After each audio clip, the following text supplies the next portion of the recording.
This bittersweet heat is suffocating. Yo, YouTube. We're gonna study some deontology today. I didn't even know the meaning of the word since like 5 minutes ago. Apparently it's like some virtue ethics or ethics stuff or something. So I guess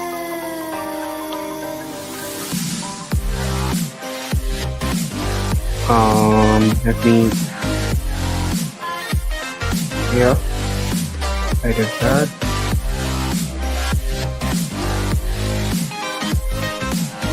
I'm not even going to try. Yeah, I don't think I even want to try. This is what? Yeah, okay.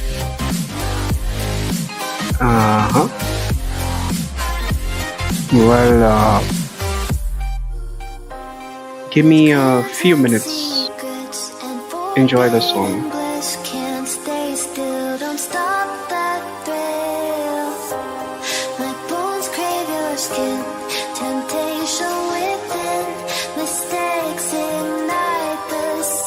Give me a few minutes, okay? To set things up.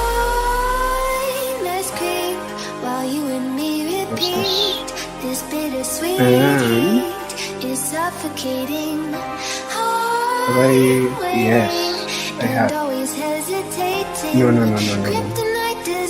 Have I? Yep.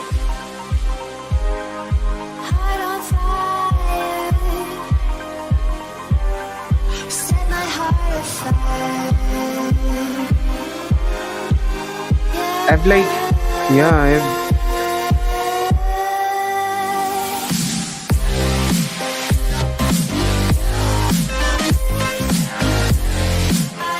Oh my god, I've done a terrible job of formatting my notes. Julia Anderson flow, weakness of the will, utilitarianism. I think utilitarianism, deontology and the trolley problem should be in its own section, and weakness of the will, should be somewhere else. Shouldn't it? I haven't even, oh my god, I haven't even linked. Okay.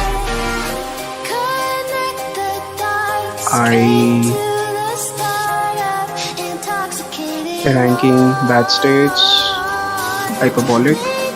Okay. We're gonna do a pro game only. Okay.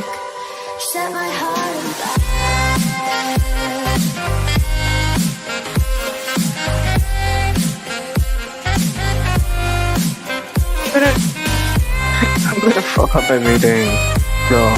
Let's just cram it all into one session. Might as well. Where was it? Reading, right? I think this is 13, right? Yeah.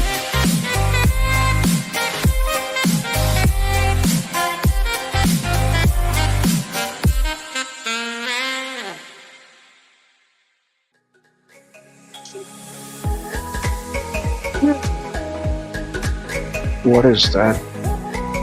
What is this music? Yo. Now you need to quieten down a bit. Okay. Let me.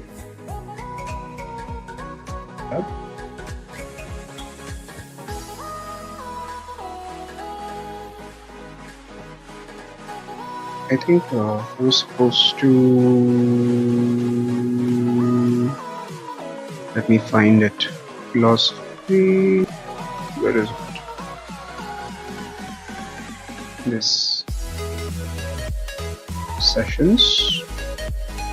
Deontology. There's a reading guide only. Okay. No exercises this time, I guess. Let me copy paste this.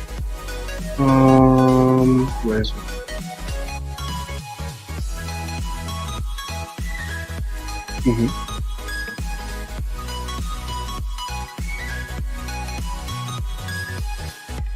Oh my god, why?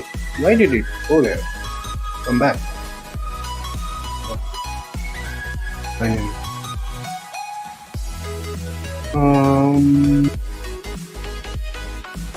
Okay, might as well.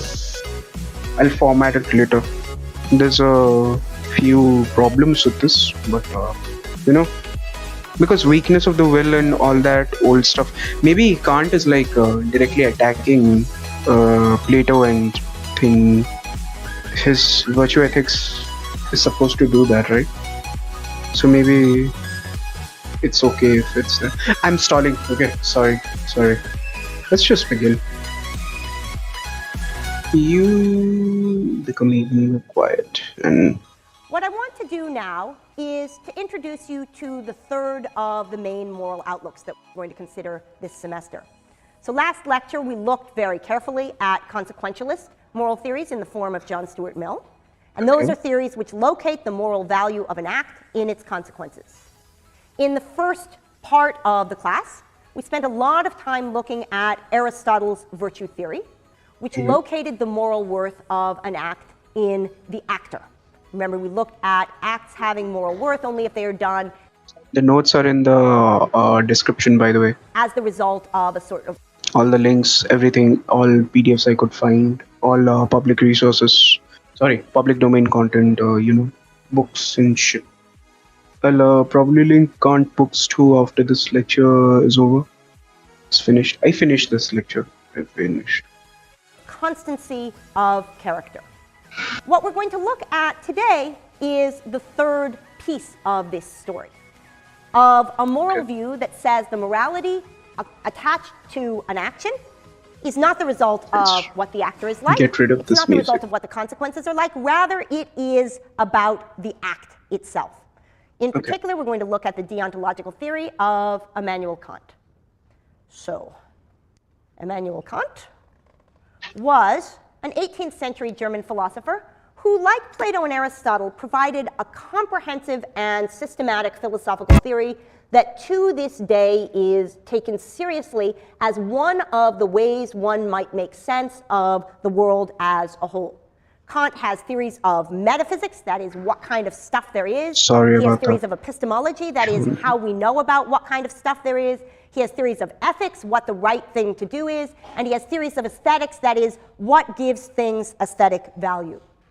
Famously, Kant articulated his views about these three major domains of philosophy in three enormous and dense books. The first, The Critique of Pure Reason, which told you about what the world is like and how we know it to be that way, which he wrote first in 1781 and then revised. The second, The Critique of Practical. Is the music not? I think the music's fine. It's at about 5%. Shouldn't interfere too much with what she's trying to say. Let's begin. I have to learn. Okay. Kant is like very complicated, so I'm not even sure if I'm supposed to understand what he says.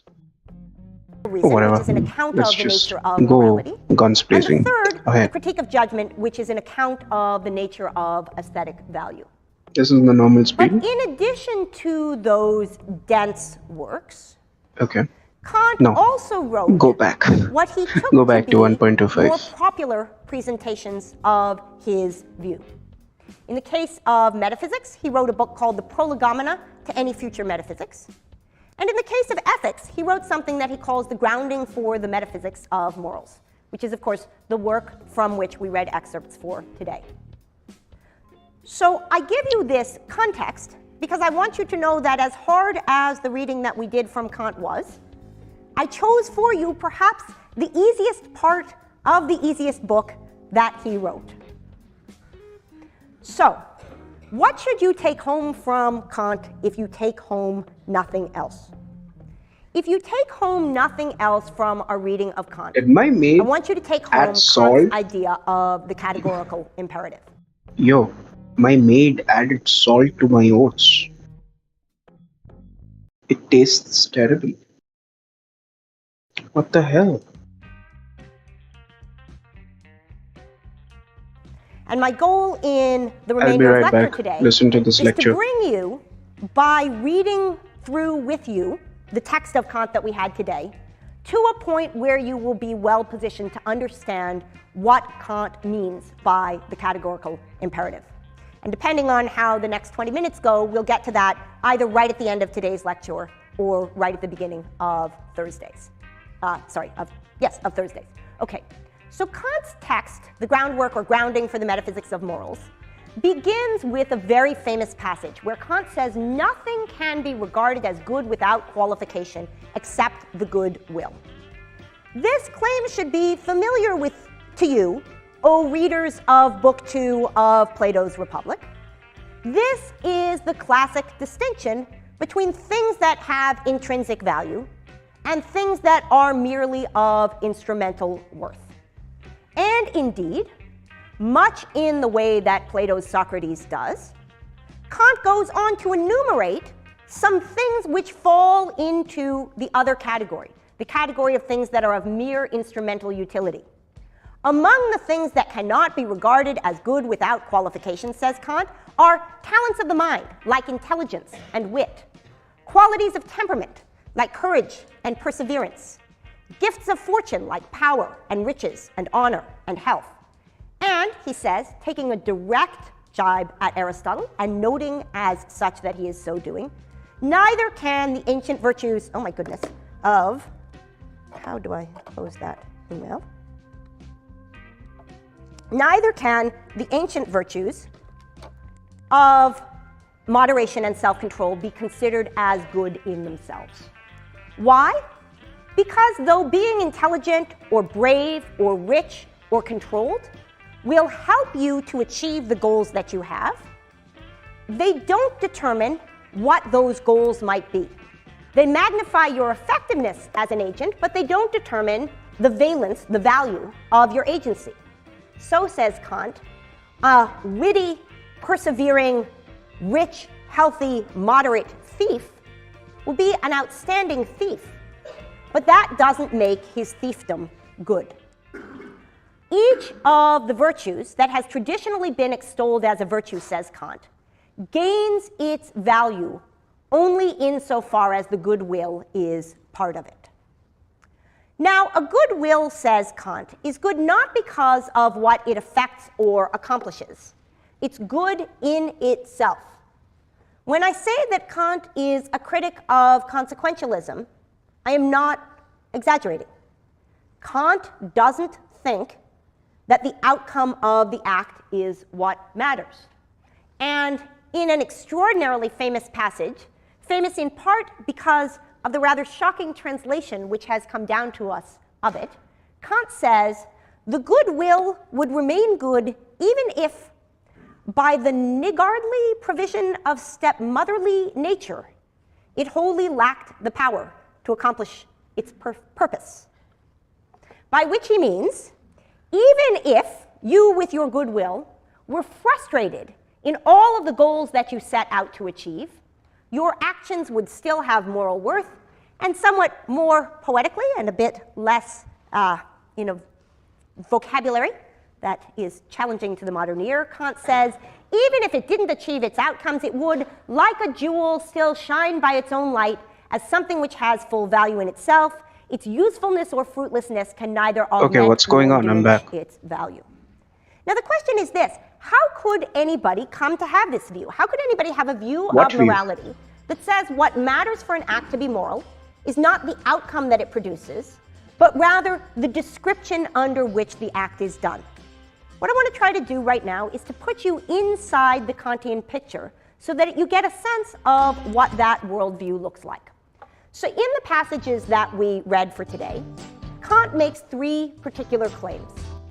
He says that an action must be done from duty in order to have moral worth. The first notion that I want to try to explicate for you is the Kantian notion of something being done from duty. I'll just assume I didn't mean anything, miss anything. The second proposition Too major. has its moral worth not in the purpose that is to be attained by it, but in the maxim according to which the action is determined. What is he? So the way that an action done from duty has moral worth is not Okay. by looking to see what outcome I you're cannot- expecting from I it, cannot have but distracting music. rather by looking to see under what characterization did you perform the act. And Okay. again, I'll spell out what each of those terms mean. Finally, says Kant, duty, which lies at the heart of deontological moral theory, duty is the necessity of I'm an gonna action rewind a truly bit back. been extolled as a virtue, says Kant. Neither can the ancient virtues, and indeed, for the metaphysics of morals, The code begins will- with a very What? famous passage where Kant says nothing can be regarded as good without qualification except the good will. This claim should be familiar to you, O readers of Book 2 of Plato's Republic. This is the classic distinction between things that have intrinsic value and things that are merely of instrumental worth. And indeed, much in the way that Plato's Socrates does, Kant goes on to enumerate some things which fall into the other category, the category of things that are of mere instrumental utility. Among the things that cannot be regarded as good without qualification, says Kant, are talents of the mind, like intelligence and wit, qualities of temperament, like courage and perseverance, gifts of fortune, like power and riches and honor and health. And, he says, taking a direct jibe at Aristotle and noting as such that he is so doing, neither can the ancient virtues, oh my goodness, of, how do I close that email? Neither can the ancient virtues of moderation and self-control be considered as good in themselves. Why? Because though being intelligent or brave or rich or controlled will help you to achieve the goals that you have, they don't determine what those goals might be. They magnify Okay. your effectiveness as an agent, but they don't determine the valence, the value of your agency. So, says Kant, a witty, persevering, rich, healthy, moderate thief will be an outstanding thief, but that doesn't make his fiefdom good. Each of the virtues What? that has traditionally been extolled as a virtue, says Kant, gains its value only insofar as the goodwill is part of it. Now, a goodwill, says Kant, is good not because of what it affects. Wait. Going back, there was something here. Yes.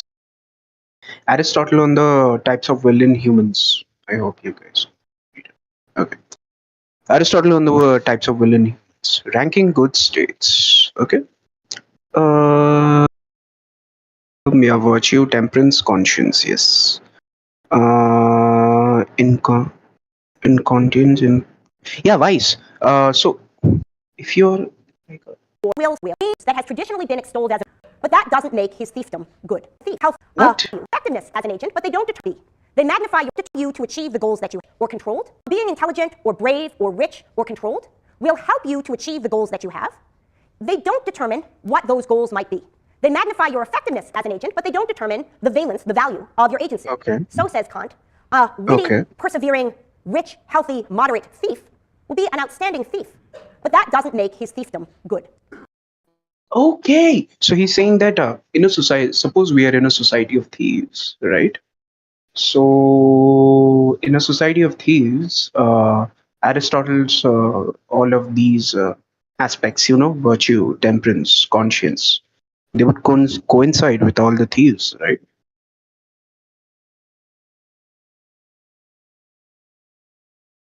But this, people would think that, people would think bad people are, but didn't uh, didn't Socrates say that it has intrinsic value? Isn't knowledge intrinsic, or is it something else? Is knowledge like a societal thing? Is decision, stability, inclination? Thank you. Uh, okay. A discipline is a decision, stability, inclination. All of that, maybe he's to understand Kant. Each of the virtues that has traditionally been extolled as a virtue, says Literally, Kant, his name gains is Kant. its value You cannot. only insofar as the goodwill is. By the niggardly provision of stepmotherly nature, it wholly lacked the power to accomplish its purpose. By which he means, even if you with your goodwill were frustrated in all of the goals that you set. Did the stream die? Yo, what happened? It's dying again. No, try to connect, please. Please try to connect. What's happening? Am I offline? Am I online? What's happening?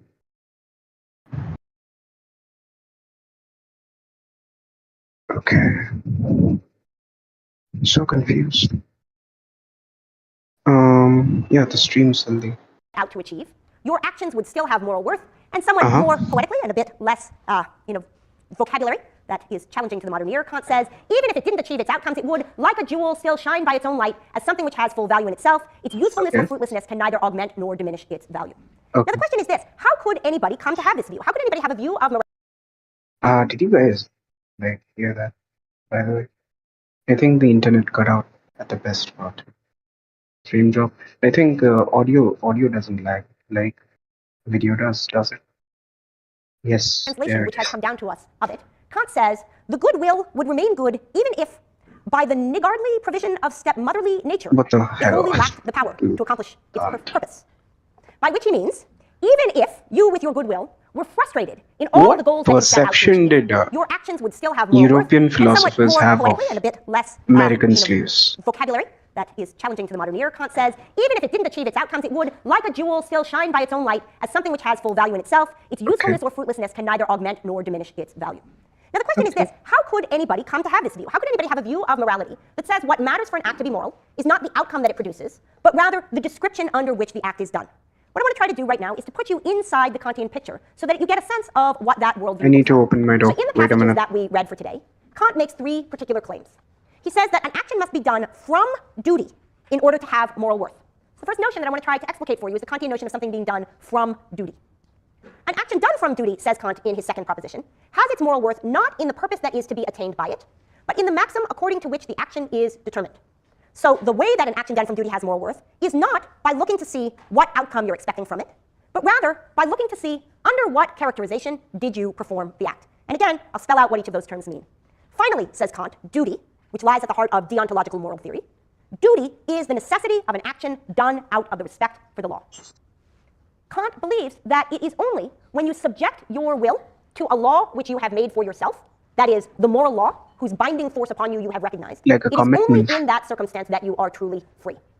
So Kant says duty is the necessity of an action done out of the respect for the law, and when you perform an action out of respect for the moral law, says Kant, then and only then do you act autonomously. Okay, so three incredibly complicated, subtle claims from Kant. Okay. Let's try getting to the bottom of what they mean. Back So to let's start with the first claim, the 1.25. claim that an act has moral worth only when it is done from duty. So Kant points out that there's three kinds of motivation that we might have in performing an act. We might do an act out of duty, we might do it out of inclination, or we might do it out of self-interest. Only cases of the first kind, in fact, only pure cases of the first kind, have moral worth. Actions that are done merely in keeping with, but not from moral duty, have no moral worth, according to Kant. So if you obey the law, but you do so only out of self-interest, your obedience, says Kant, has no moral worth. If you rescue the drowning child from the pond, but you do so only because there's a sign on the tree that says rescue how does drowning he children, $1 actually million disagree? reward, your act has no moral worth. Okay. So we can think about what Kant's claim amounts to and how it differs from the other ones that we've been looking at by thinking of the question space in terms of a flowchart. So we're trying to decide whether a particular action has moral worth. And the first thing we want to ask ourselves is, does the action accord with duty? If the answer to that is no, that is, if you've done something like lied or stolen something or murdered somebody or allowed something terrible what to is happen duty? in front of you that you could have easily at no cost to yourself How does he prevented, define duty? all of the authors that we've read, unsurprisingly, say that the act has no moral worth. Oh, so did that just disappear? That was supposed to be in red on black. Is it completely invisible from the back? Yes. Oh, well, that's a pity. Okay, so what that says in red is no lying and stealing, but it's in red. Okay. I can't change it in the middle of the slides, but I'll remind you what those things say. Okay, the second question that we ask, having eliminated now from the realm of morally worthy acts those that don't accord with duty, is what motive the act was done with. So perhaps you act in a morally worthy way out of self-interest without immediate inclination. So you pay your taxes because if you don't pay your taxes, you're going to have to pay more taxes. You obey the speed limit, but only because you're afraid you might get caught. Otherwise, Mill says those acts have moral worth. Yeah. Kant says They don't. no, they don't. And again, that's Makes supposed to sense. be in red, but it's now invisible. Suppose that you do an act in such a way that you have an inclination that's in keeping with duty. So Kant thinks you have a duty not to commit suicide, and he considers the case where you fail to commit suicide because you're happy. Kant thinks you need to be loyal to your life partner, but he says there's no moral worth to remaining loyal to your life partner while you are in love. There's no moral worth, says Kant, to acting kindly towards somebody when you feel sympathy towards them.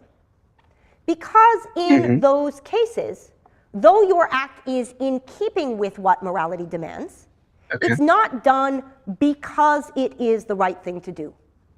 You are doing it because your inclination happens to line up with what morality demands of you. Now, Aristotle, of course, took this situation to be the one in which moral worth is paradigmatically expressed.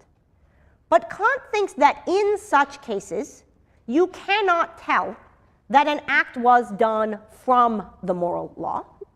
All you can see is that it was done in keeping with the moral law. It corresponds to what the moral law demands. But we can't see from that that the motive was duty.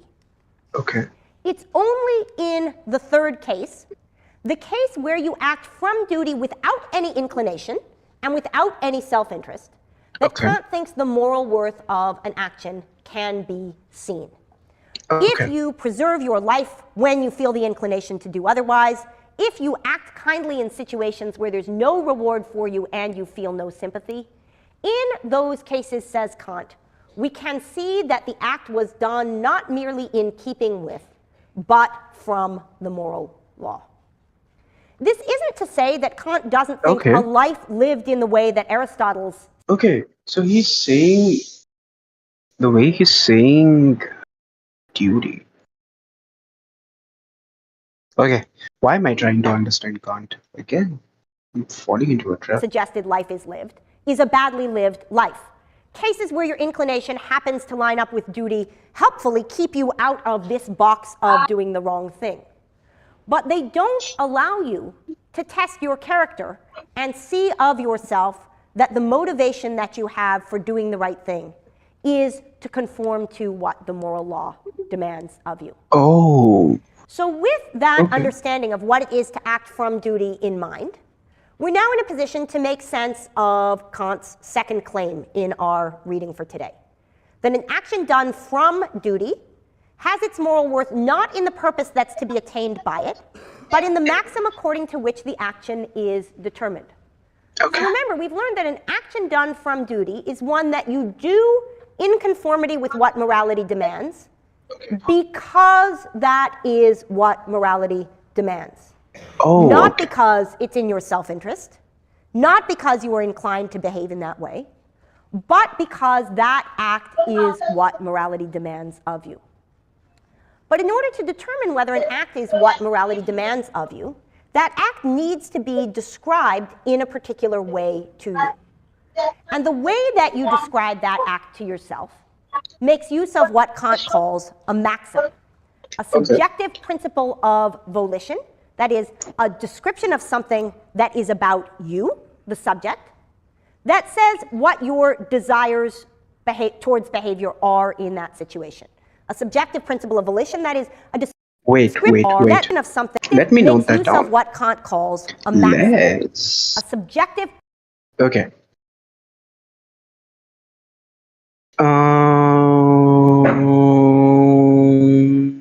A maximum subjective principle of volition. So, like a commitment.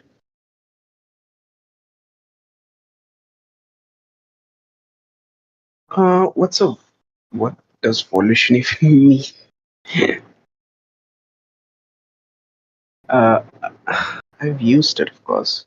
Faculty of one's free will, Subjective principle of volition. So it's like a commitment, but you act on it? You must act on it, right? Principle of volition, that is a description of something that is about you, the subject, that says what your desires towards behavior are in that situation. A subjective principle of volition, that is a description under which the act is done. So it takes the form, perhaps, in all engagings with all who come into my shop, I will provide them with an honest accounting of how much their transaction is worth, regardless of whether I could be discovered cheating in this. Okay. Is a desires behavior that acts at articulence. But in order to is what morality way. It is what An action done from duty has its moral worth, not in the purpose that is meant to be attained by it, but in the maxim according. Okay, is the morality maxim demands. Not because it's in your, but because that act how is the maxim what morality applied demands specifically? But in order to determine whether an act is what morality demands of you, that act needs to be described in a particular way to you. Okay. And the way that you describe that act to yourself makes use of what Kant calls a maxim, a subjective principle of volition, that is a description of something that is about you, the subject, that says what your desires towards behavior are. That says something that principle of volition, that is a description of something that is about you, the subject, that says what your desires towards behavior are in that situation. A subjective principle of volition, that is a description under which the act is done. So it takes the form, perhaps, in all engagings with all who come into my shop, I will provide them with an honest accounting of how much their transaction is worth, regardless of whether I could be discovered cheating in this. Or in all of my encounters with those who are weak and in need of my help, I will provide them with the aid that I can, regardless of whether that will be of benefit to me. Only by considering the motive, and not by considering the outcome, can the action be expressive of the goodwill itself. The goodwill is the only thing that is good in itself, says Kant. Okay. And it's only by looking at the description under which an act is done that we can determine whether the goodwill was implicated in the right way in the choice to perform that action. Okay. Third claim. Duty is the necessity of an action done out of the respect for the law. So we know that an act has moral worth only if it's done from duty. We know that in order to be done from duty, it needs to be done under a certain description. And now we're told what it is that this duty amounts to. In order for an act to have been done from duty, says Kant, it must have been done with explicit recognition that what one is doing at that point is respecting the moral law insofar as it articulates what morality demands of you. Not insofar as it articulates ways that you might have a well-ordered, harmonious, happy peace. What? In order for an act to have been done from duty, says Kant, it must have been done with explicit recognition that what one is doing at that point is respecting the moral law insofar as it articulates what morality demands. I do not understand anything. Not insofar as it articulates ways that you might have a well-ordered, harmonious, happy soul. Not insofar as it articulates ways in which lots of happiness could be spread around to lots of people. Out of respect, rather, says Kant, for the fact that it is what morality demands of you. The moral worth of an act, says Kant, does not lie in its effect.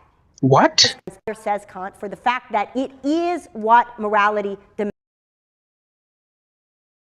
I must be back online. Please. Please work. Please work. Oh my god. Dude. Every stream has been such a disaster, bro. Oh my god, the frames are still dropping. Nope. Stabilized? Stabilized. Okay, destabilized. Thank God.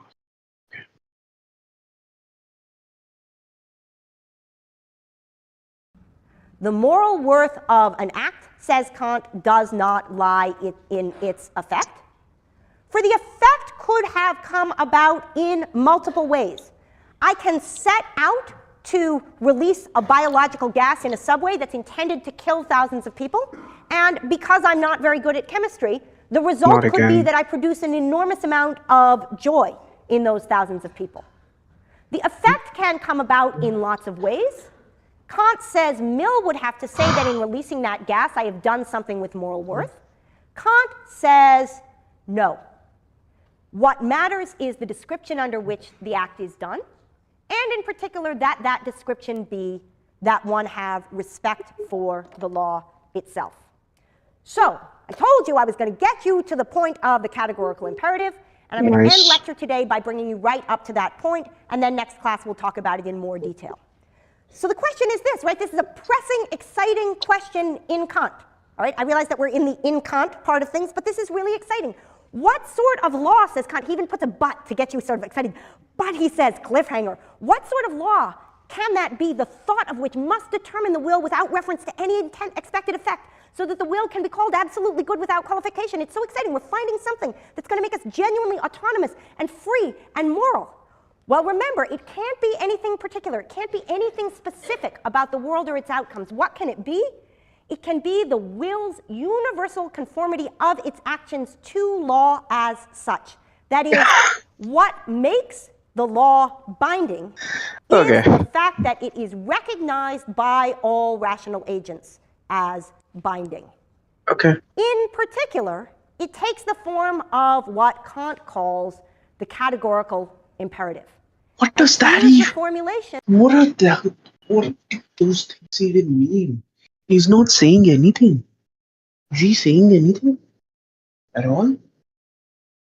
What is he even saying? Of the categorical, it can be the will's universal conformity of its actions to law as such. That is, what makes the law binding is the fact that it is recognized by all rational agents as binding. In particular, the universal unconscious, like from, you know, what was that guy? Carl Jung? Like Jordan Peterson's guy? Like God? Or whatever? He prays to him, right? What is he saying? Okay. Everybody shares it. It manifests through the will. Okay, it doesn't manifest. It is a product of the will, or is the will, is it an aspect of the will, or what is it? Okay, you know what? Universal. It takes the form of what Kant calls the categorical imperative. And here's the formulation of the categorical imperative that we got in our reading for today. Never act except in such a way that I can also will that my act maxim should become a universal law. Never do anything that you couldn't will everybody else to do at the same time. And we'll begin next lecture with the example that Kant uses to illustrate this, namely the lying promise, talk a little bit more about various formulations of the categorical imperative, and then move to Judy Thompson's trolley problem paper. Okay. So there's two things that we need to do in today's lecture. The first is to finish up our discussion of deontology, which was necessarily quite rushed. We're trying to do Kant in roughly a lecture, but I do want to get to the end of that discussion. And the second, which will allow you to use your clickers and express your... Why was the previous lecture so quiet? Why is she screeching in this one? Let me lower the volume a bit so that people can hear. Okay. Opinions is to talk through the structure of Judy Thompson's trolley problem paper. So you'll recall from last lecture that our goal in understanding the very brief selection from Kant's Groundwork to the Metaphysics of Morals that we read was to try to make sense of the three claims that he makes in the first chapter of that volume. And those claims, to which I've now added some underlining, are the following. The first is the claim that in order to have moral worth, an action needs to be done from duty. And the distinction that Kant is making there is the distinction between doing something in keeping with duty, that is, something that conforms to what morality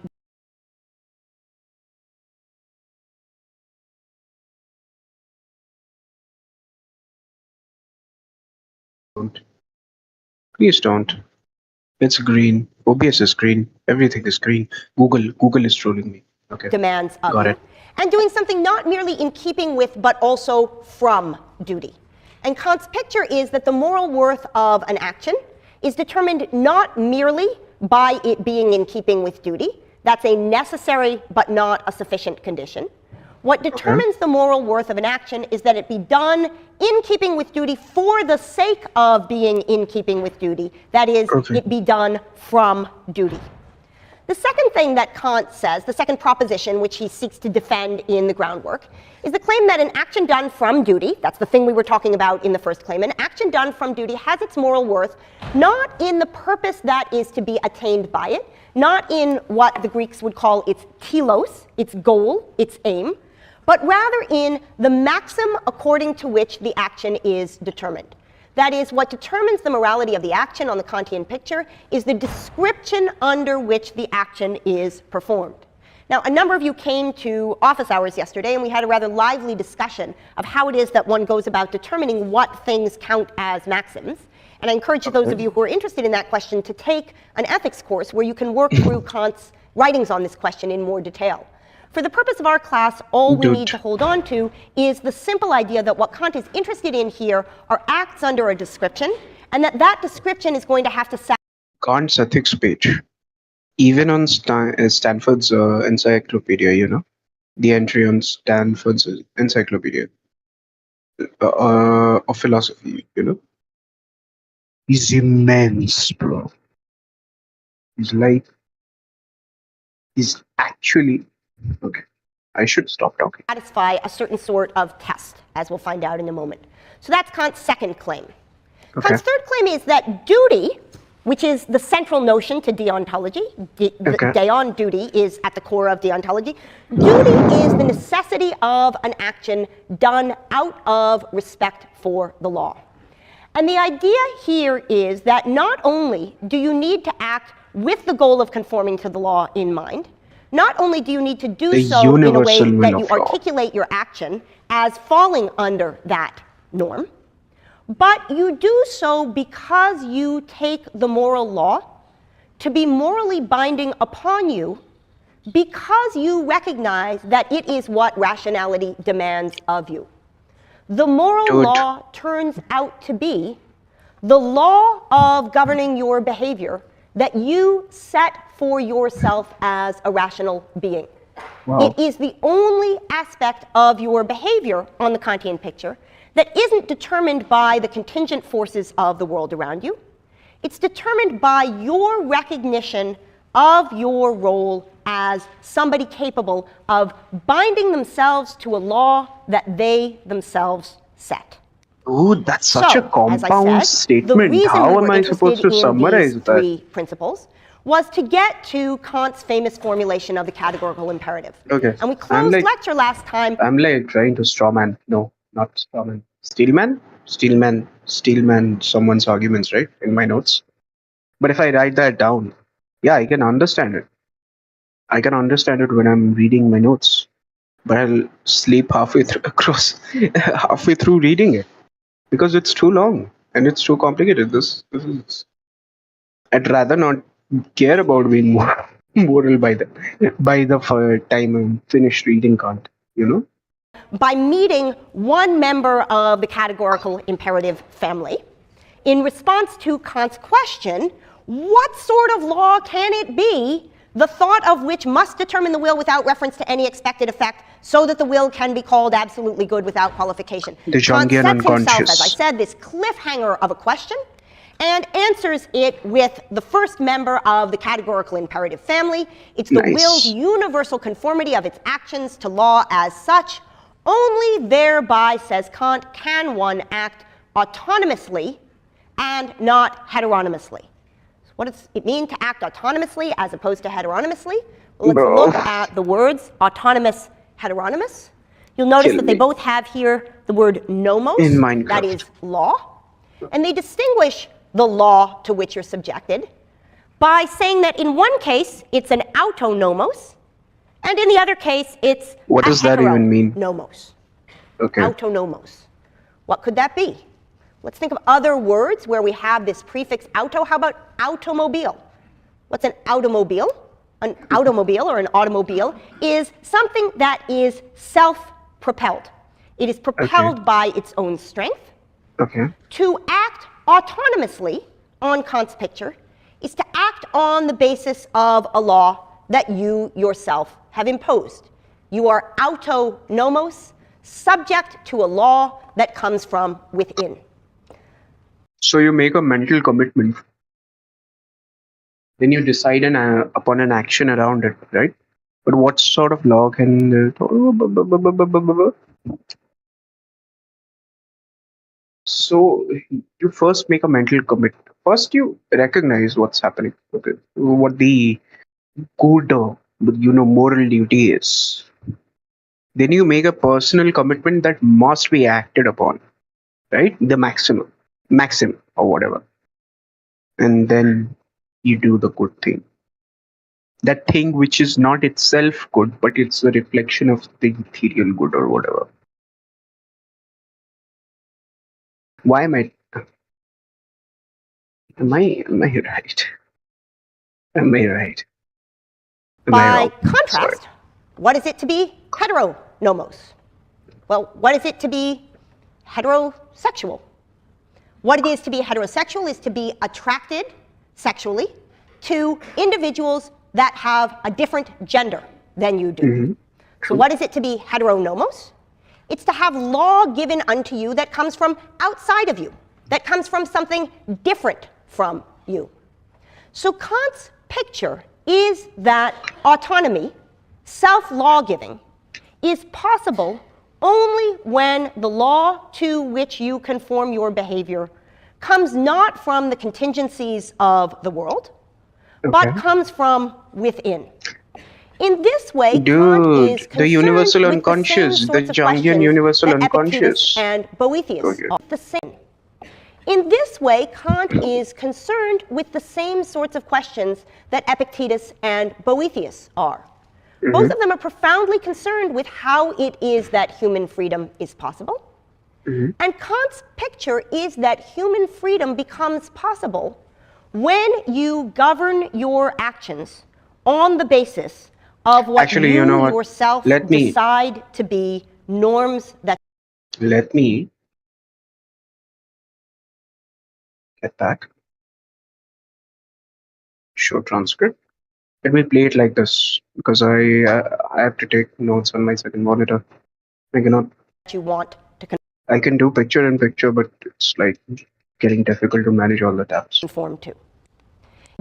Is that human freedom If somebody has a problem with this, links to the the playlist for Yale is in the description. By the way, I mean it will do a lot of heavy lifting for you. Even if my what I wrote wouldn't my links, the things I found, 2 minutes of Google search and whatever, you won't need to waste 2 minutes on searching.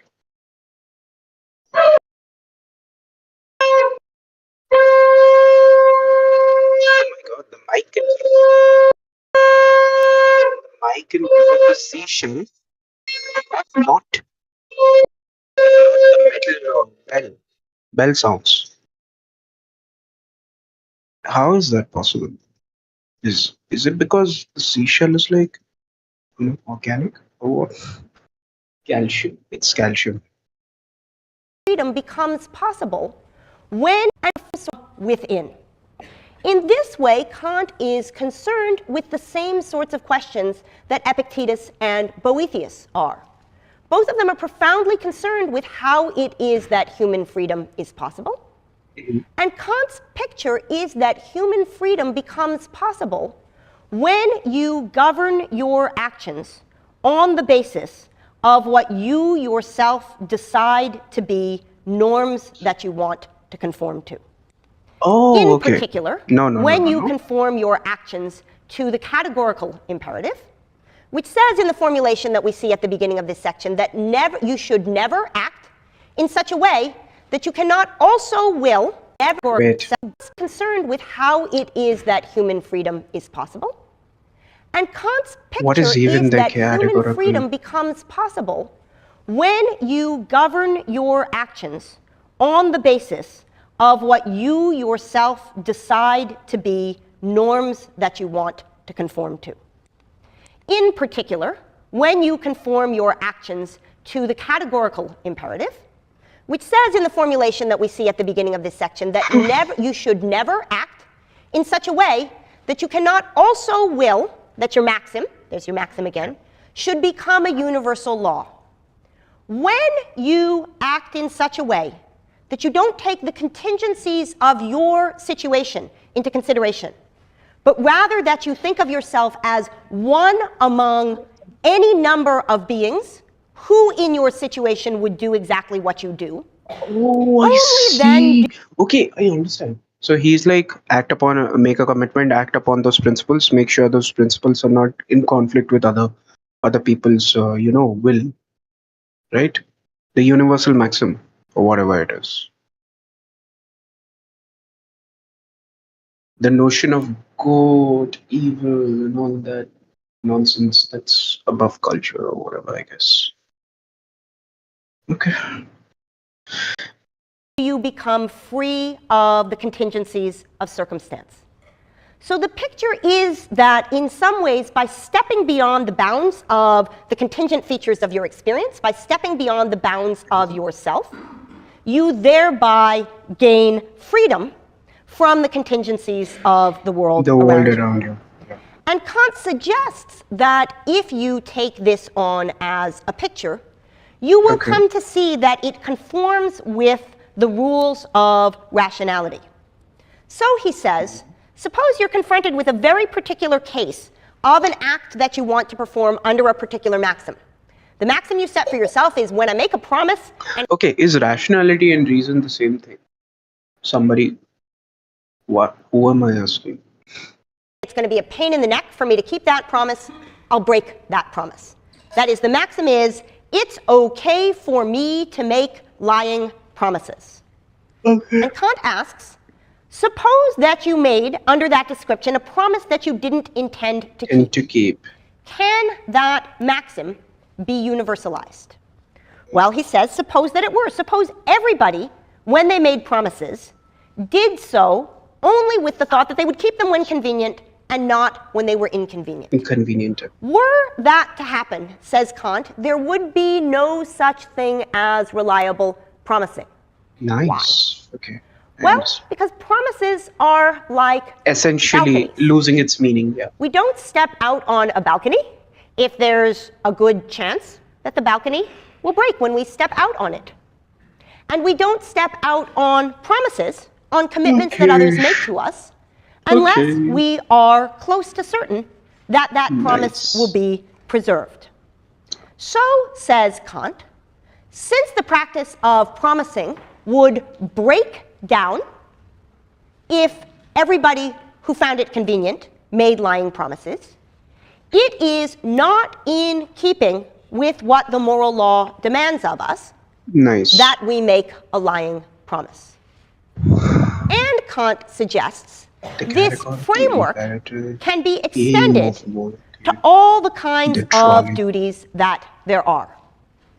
There are, suggests Kant, two categories of obligation that we have. I'm going to keep the trolley problem for next lecture, I want to note down Kant. He seems really interesting.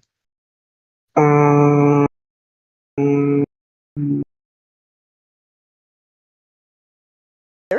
We have Sorry. duties to ourselves and duties to other people. I want to And in research addition, says Kant, we have I perfect mean, Google duties, things search, that we not need research. always to do, But, well, and imperfect duties, things that we need sometimes to do. In all four of these cases, says Kant, in the reading that we did, we can see that the categorical imperative gives us guidance as to whether an action under a maxim is permitted. The action under the maxim is going to be permitted if it can be universalized, and it's going to be prohibited if it can't. So if we ask the question, is it all right to make lying promises? And we say to ourselves, suppose everybody made lying promises. We discover that the act of lying promises is prohibited by the categorical imperative because it can't be universalized. Suppose we ask the question, is it okay to commit suicide when feeling frustrated with the world? everything's going to be all right. And Kant says, suppose everybody did that. The practice, the convoluted argument, would break down because there would be nobody left to kill themselves. So goes the argument. Suppose we ask ourselves whether we have a duty to cultivate our talents. Kant says, suppose nobody cultivated their talents, the world in which we lived would be one in which nobody would want to live. And consequently, we have a moral obligation to do so. Finally, he asks, do we have an obligation to give money to those in need? And asks again, what would happen if it were a universal law that nobody gave money to those in need? And again, we discover a breakdown of an ordered world in which we want to survive. Yes. Now, there's room for questioning. In fact, there's room for questioning all four of these derivations, though it's generally accepted that the lying promise derivation is the most effective of them. Yes. But let's look instead at what Kant says about them if it were to turn out that these derivations worked. Kant says, these are some of the many actual duties whose derivation from the single principle above is clear. Okay. Clear is a bit of a stretch, but we can see how that derivation would go. What does this tell us about morality? Kant says it tells us that when we take an act and try to determine whether it's moral, we need to check and see whether we're making an exception for ourselves. What? When we act, we need to be able to will that a maxim of our action become a universal law. When we transgress, says Kant, we don't will that our maxim should become a universal law, but rather that the opposite of this maxim should remain a law universally. So, suppose you like to sit in the last two rows of this classroom, even though you arrive not late to class. Can you will that this become a universal law? Or is this something that works for you only if others are willing to sit further in so that there's room for people on the stairs? Kant would say that the moral law demands of you that you move inward because you're sitting in those last two rows despite your not late arrival. Depends on other people doing something different. Stealing Then Kant sucks. depends on other people respecting the laws of property. You're not paying the toll on the subway depends on other people paying the toll so that there's enough money to keep up the subway. True. When you make an exception for yourself, says Kant, you violate the moral law. And we'll return to this at the opening of our discussion of political philosophy when we talk about prisoners' dilemmas.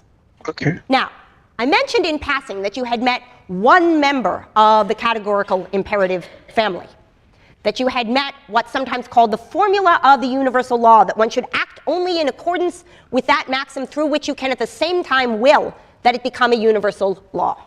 Kant puts the categorical imperative 4 different ways for a number of reasons, one of which, he says, is that in certain cases, it's easier to see how to apply the categorical imperative if we frame it in a slightly different way.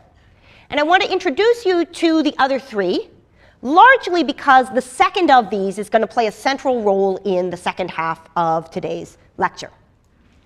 So Kant claims that it is equivalent to saying that you should act only in such a way that you can will your maxim to be universal, True. to say that you should act so as to treat humanity, whether in your own person or that of any other, in every case as an end and never merely as a means. only. Okay. Do not use yourself Do as a means to an end, and do not use others in your interactions with them I see. merely as means. Treat humanity and all others as ends in themselves. Okay. So I've noticed with all philosophers, everyone has this one divine notion, this one divine thing that is completely detached. For the Greek philosophers, it was logos, divine reason and shit.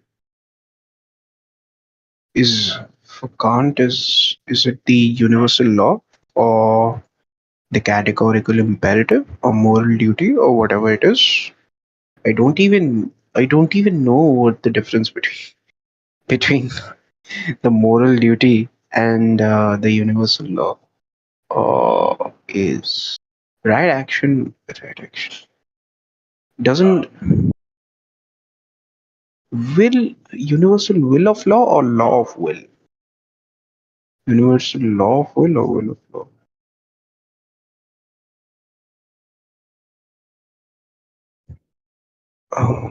Not sure. Equivalent to that, says Kant, is the formula of autonomy, which we've already talked about briefly. Act so that through your maxims you could be a legislator of universal laws. Act in such a way that you are a self-lawgiver with respect to rules that reason endorses. And finally, a rather complicated notion, sometimes called the kingdom of ends formulation. Act in accordance with the maxims of a member giving universal laws for a possible kingdom of ends. Okay. Let's count this down. Only act in accordance with that maxim through which you can, at the same time, that will become a universal law. Okay. So act as to treat humanity, whether in your own person or that of any other, in every case as an end, and can never merely as means only. Okay, so does he consider humanity to be this divine thing, or is it rationality, or is it ethics? I don't even know. Why am I trying? I just started learning Kant. Formula of autonomy. So act so that through your maxims you could be a legislator of universal laws. Okay, so you could advocate for universal laws to be promoted, like let's say you are in a feudal society and you're advocating for democracy. Maybe that's what he means. Oh my god, Kant lived during the French Revolution, didn't he? French Revolution.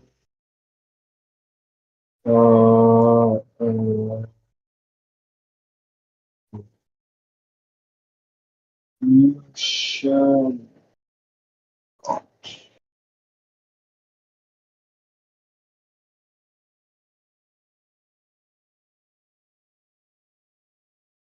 Yeah, he did. He did. He did. Did he? Oh, he lived during the French Revolution. So he was like, and when this was happening, so this is so interesting then. Then he saw his philosophy come into action in somewhat of a very political way. Okay. Harmonious. The kingdom offense. I repeat the last one. Act in accordance with the maxims of a member giving universal laws for a merely possible kingdom offense. Okay, the last one I don't understand at all. Society and through your maxims, you could be a legislator of universal laws that endorses. Let's go. And that you are a self-lawgiver with respect to rules that reason endorses. Okay. And finally, a rather complicated notion, sometimes called the kingdom of ends formulation, acting in accordance with the maxims of a member giving universal laws for a possible kingdom of ends, a harmonious society in which everybody exists according to the laws that you give. Oh, okay. Okay, I understand. Act in accordance with maxims of a member giving universal laws for a merely possible kingdom of ends. So everybody's giving universal laws. Everybody's speaking, the truth, facts, everything. Everybody's spitting facts. Okay, and yeah, and you act according to those maxims. Okay. As I said, we have only about an hour's worth of Kant, so we won't focus on the third and the fourth. No, but I do want to call your attention to the formula of second. humanity. Okay. Because, as I said, it's going to play a central role in Judy Thompson's ultimate diagnosis of what may be going on in our intuitions about trolley cases. So let me close the discussion of Kant by trying to connect it back to the mini unit of which it is a part. You'll recall that we began this section of the course on the 17th, that is last Thursday, with thinking about consequentialism as a moral theory. True. And the question that I want to ask is, what is there that is common to the two concrete moral theories that we've taken a look at the beginning of this unit? We've looked so far at some of the differences between consequentialism on the one hand and deontology on the other. I think it's important in moving on to some of their practical applications to think about what they have in common. What they have in common is that both teleology, consequentialism, utilitarianism in the particular form that we found it, and deontology prohibit first-person exceptionalism. Okay, so they're saying personal anecdotes don't matter. Shut the fuck up, okay? If you say the earth is flat, and you see the earth is flat, and whatever, it doesn't matter. Oh my god, the YouTube algorithm. My desires may serve as bases for willed actions only if I can at the same time coherently will that others in similar circumstances would act in the way that I am You cannot just be like, let's say what's a bad thing? Let's say you say that old people cannot drive scooters. They're bad drivers. They're bad scooter drivers. Okay? Let's say. Why are old people bad scooter drivers? You can give a variety of a myriad of reasons, like they're old, they don't have license, their licenses might have expired since they're old, they are weak, they are feeble, they cannot see, all of that shit. But does that disqualify them from driving? That's not your decision to make. That's society's. That's the government's. They get a license, they can drive, right? So, if we are having an argument and you say old people are not drivers, why? I ask you why. Oh, I have seen old people always crash. Personal anecdote. You start to give personal anecdotes of how old people are terrible at driving and just keep dying on roads and shit. And you are like, no, that isn't supported. I am butchering everything. Bro, get me out. Act. I'm only allowed to do things that I'm going to assume. I am actually actively trying to I'm trying to rationalize, and I'm actively gaslighting myself. Other people are becoming confused by what I'm saying. Allowed to do. And Bentham, quoted in Mill, Bentham, the great grandfather of utilitarianism, says, everyone is to count for one, no one for more than one. Mill, in his greatest happiness principle, speaks of the happiness of all, not the happiness from the subjective perspective. So the challenge of morality is that of viewing the world not from the stance of your own needs as the most central set of needs in the world, but rather from the perspective of your own needs as one set of needs among those of 6 billion equally sentient beings. Okay. Now, the problem for morality is that the tendency towards first-person exceptionalism the tendency Okay. to take one's own needs as more important Important than the than needs the- of anybody else, Okay. is perhaps the most widespread and pervasive Yeah, psychological bias. Yeah. Yeah. And Okay. when we get to the unit on political philosophy after March break, we'll talk about ways in which social structures are put into place to help deal with this sort of tension. Even in the passages from Mill that we read, The prisoner's dilemma, equality, social structures. Okay, so maybe here we are getting to political philosophy, the prisoner's dilemma from this. But how are we? We're already at Kant anyway, so maybe we're done with philosophy. I didn't think I'd make it this far. for last I'm done with essentially half the course. Kinda, sort of. Thursday, Mill talks about what sorts of attitudes it's important to cultivate in individuals so that they begin to view the world from a moral perspective. You cannot In the selections cultivate. that we read from Book 10 of Aristotle's Nicomachean Ethics, Aristotle asked, in what way should society be structured to make it easy for people to act morally? Act morally. And in some ways, the question with which we're going to close the course, how does rational versus non-rational persuasion work? What are the roles of literary as opposed to argumentative representations of the good life? Is a version of this dilemma operationalized. Okay. How is it, given an inevitable human tendency to take one's needs as more important than others, how is it possible to structure society in such a way that the needs of all are met? So that's what I want to say by way of the Kant. And in the remainder of lecture, I want to ask you to take out your clickers and enjoy the ride. Okay. So, as you know, We will revisit this. This was interesting. Thanks for tuning in, whoever did. I'll see you guys. I'll make some notes. I barely wrote down anything. I need to make my notes. Okay. Bye. Thanks for tuning in. Night.